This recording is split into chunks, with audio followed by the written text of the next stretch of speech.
Quoi de neuf, les gars? Bienvenue sur la chaîne. Ali m'a envoyé à l'étage. Je travaille à la maison cette semaine, donc je suis dans la chambre. Dans la chambre. Cette semaine, nous sommes à Valley MX, une toute nouvelle piste dans le Wisconsin. J'ai passé un bon moment, le temps était un peu froid, mais les conditions de piste étaient bonnes et la pluie s'est en quelque sorte arrêtée, ce qui nous a permis d'avoir une classe impressionnante qui a fait ça le comble. Journée très productive. Je cherchais de nouveaux endroits pour faire ces cours, donc si vous avez des recommandations ou si vous connaissez des propriétaires de pistes qui pourraient être intéressés, envoyez-moi un email ou un commentaire ci-dessous et faites-moi savoir ce que vous avez en tête. La semaine prochaine, je serai au Field of Dreams dans le New Jersey, puis je partirai pour Evansville MX en Pennsylvanie, puis directement pour Arcola MX en Louisiane, et ensuite je repartirai de la Louisiane pour Milford Riders dans le Connecticut. C'est donc un programme très chargé qui s'annonce. Cette année, je suis pratiquement complet, mais pour l'année prochaine, j'aimerais pouvoir explorer un peu le pays et me rendre sur tous les circuits locaux. Je vous rappelle de cliquer sur le lien ci-dessous pour accéder à mon compte Patreon et de vous y abonner. Seulement 2$ par mois et nous avons un groupe assez génial de gars qui sont impliqués, posant constamment des questions, envoyant des messages, de nouvelles fonctionnalités que vous pouvez envoyer avec vos images de conduite pour que je les examine publiquement, bien sûr si j'ai votre permission de le faire. Des cadeaux, un tas d'autres trucs sympas et seulement 2$ par mois, alors cliquez sur le lien ci-dessous. Sinon, abonnez-vous à la chaîne et appréciez la vidéo.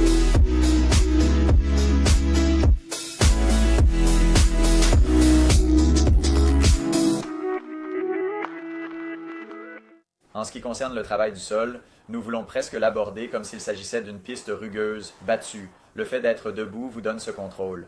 Laissez la moto faire ce qu'elle doit faire sous vous, surtout sur les 50, les 60, les 85, les petites motos qui ne seront pas aussi heureuses avec ces modes de terre. Laissez la moto faire son travail. Si l'avant heurte une motte et veut faire ceci ou cela, vous pouvez le laisser faire un peu.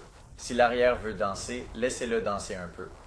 Placez vos fesses sur la partie avant de la selle, le haut du corps bien vertical, les deux coudes levés pour rester à l'équerre par rapport à la moto. Et que nous ne tombions pas à l'intérieur ou à l'extérieur de la moto. Je veux que vous vous formiez.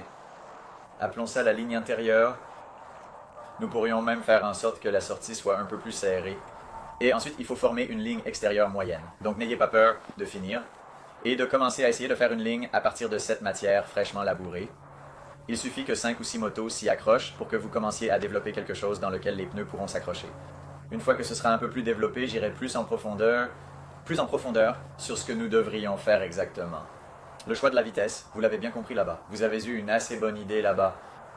Probablement la 3e vitesse dans la ligne droite et 1 ou 2 rétrogradages pour le virage, de sorte que vous n'ayez pas besoin de l'embrayage pour être en douceur dans le virage.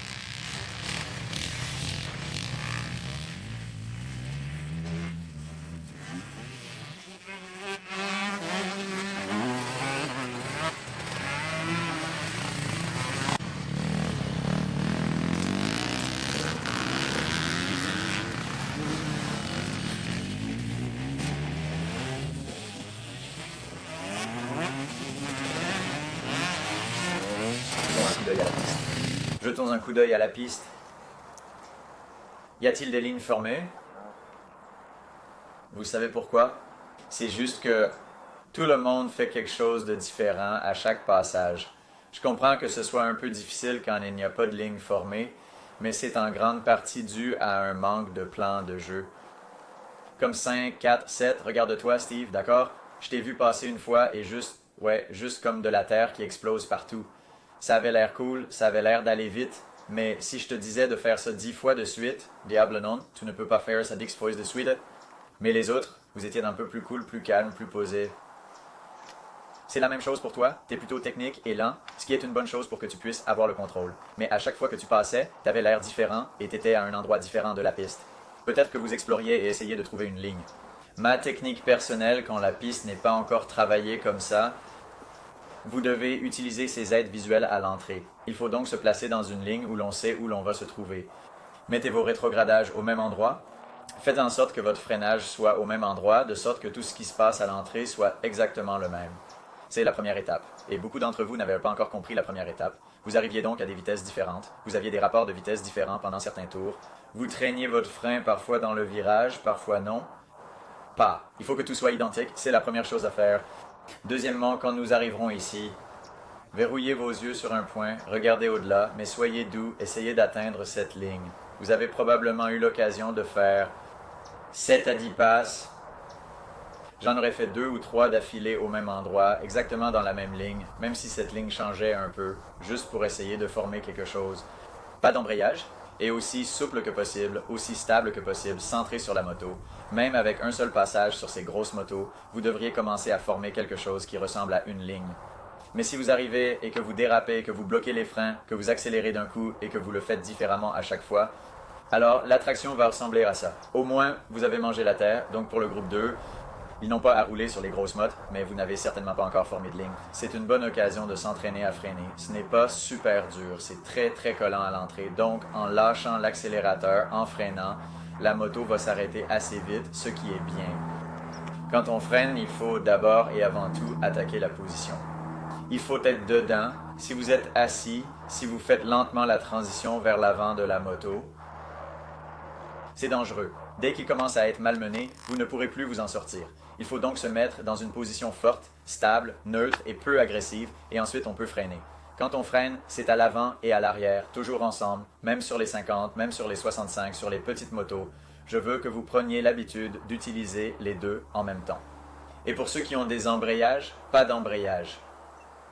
Pas d'embrayage du tout quand vous rétrogradez, pas d'embrayage du tout quand vous freinez. Parlons un peu de la position assise. Est-ce que je peux voir si vous pouvez tirer votre vélo jusqu'ici? Si je devais apprendre à mon enfant à conduire dès le premier jour, je lui apprendrais à ne jamais enlever ses pieds des pédales, quelles que soient les circonstances. Il faut laisser les pieds sur les pédales tout au long du trajet.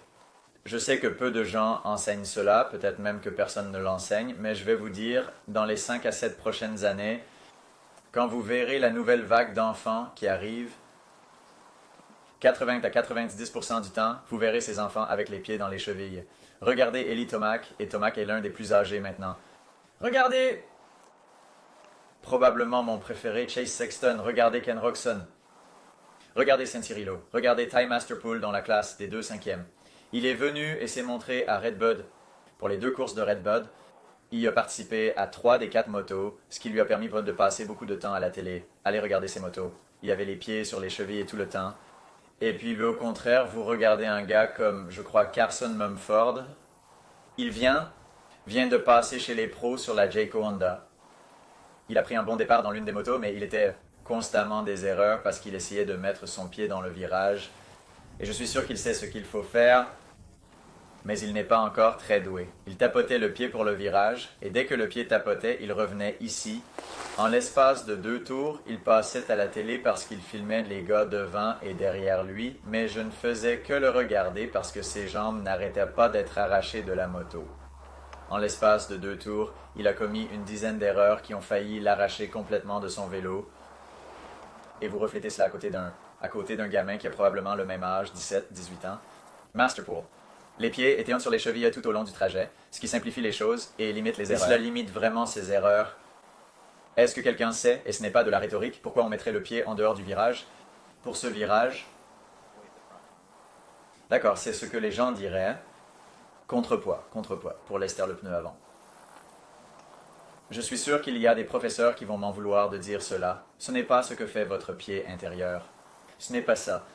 Expliquez-moi ceci. Si je devais mettre mon pied intérieur dans un virage, s'il était vraiment utilisé pour lester le pneu avant, pourquoi suis-je assis plus en avant lorsque je mets mon pied en avant pour un virage que lorsque je suis assis dans le virage avec les 2 pieds sur les chevilles?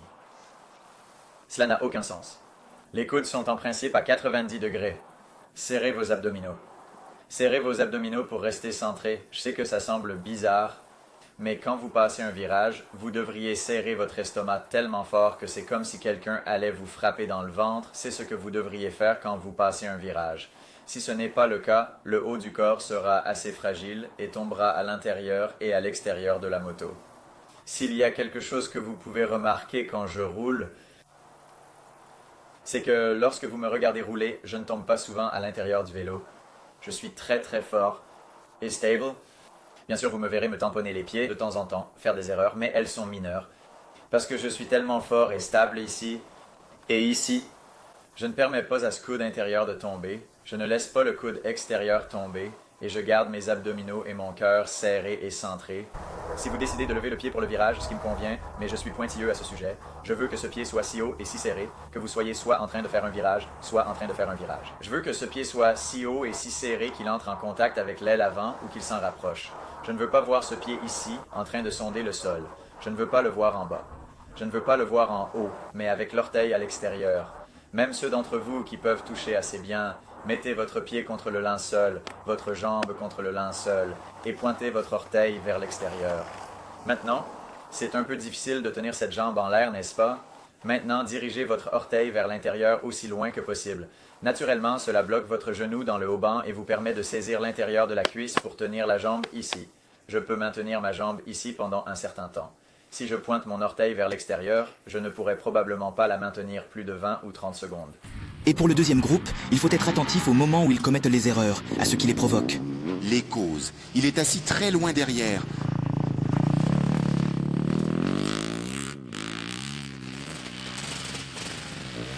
S'asseoir.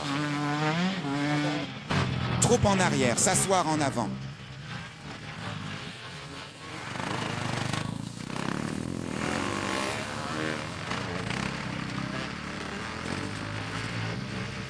Vous voyez où le numéro 11 se retrouve quand il n'a pas le droit de s'asseoir. Il commence très loin et finit très loin.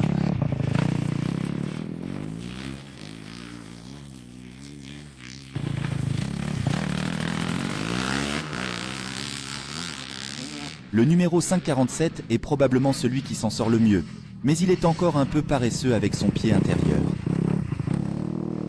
Le pied d'intérieur est trop grand.